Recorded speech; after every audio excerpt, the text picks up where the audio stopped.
I dare you to try this one day. Get cheese, Mexican style shredded cheese. Cut a handful.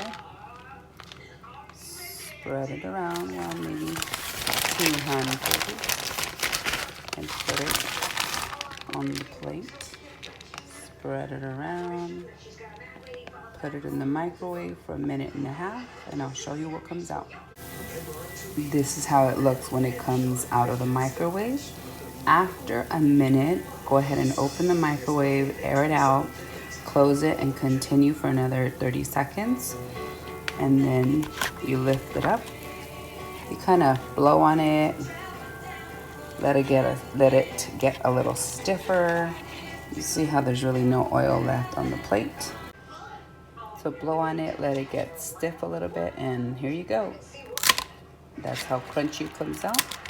You can eat it like that as a cheese crisp, or you can use it as a little dipping for salsa.